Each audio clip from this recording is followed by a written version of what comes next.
నమస్తే అమ్మ. మీ చెప్పండి. పేరు? సునీత. ఓకే. ఏ ఊర్లో ఉంటారు? ఇక్కడే ఉంటామండి. ఊరు పేరు చెప్పండి.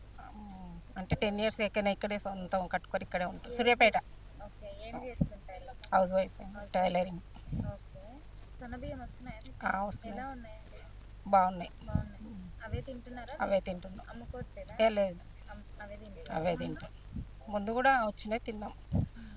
ఇప్పుడు సన్నబియ్యం అయితే మంచిగా వస్తున్నాయి తింటున్నాం. ఓకే. ఏవి బాగున్నాయి? అవి బాగున్నాయి. ఇవే బాగున్నాయి అండి. సన్నబియ్యం కదా, ఇవే బాగున్నాయి. ఓకే. రుచి అంత మంచిగా ఉందా? మంచిగానే ఉందండి. ఓకే. ఫ్రీ కరెంట్ వస్తుందా? వస్తుంది. ఓకే. ముందు ఎంత కరెంట్ బిల్లు కడుతుండే?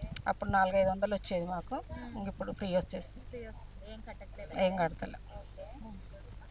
సబ్సిడీ గ్యాస్ వస్తుందా? వస్తుందండి. 500 పడుతున్నాయా అకౌంట్లో? పడుతున్నాయి. ఓకే. ఫ్రీ బస్ పెట్టారు కదా మహిళలకి. వెళ్ళేసి వస్తున్నారా మీరు? వెళ్తున్నామండి. ఎక్కడికి వెళ్తున్నారు? మా ఊరు సైడ్ సూర్యాపేటకి వెళ్తామండి. సూర్యాపేట. ఎంత అవుతుంది ఛార్జ్? టికెట్ మామూలుగా 250 అట్లా ఉంటుంది. ఇప్పుడు ఫ్రీగా వెళ్ళి వస్తున్నాం. ఫ్రీగా వెళ్ళేసి వస్తున్నారు. హ్యాపీగా ఉందా? ఏ ఛార్జ్ పెట్టట్లేదు? ఏం లేదండి. ఓకే. ఎలా అనిపిస్తుంది? ఇన్ని రకాలుగా ఛార్జెస్ ఇట్లా డబ్బులు మిగులుతుంది. బాగుందండి, అందరికి బాగుంది ఇప్పుడు. ఓకే.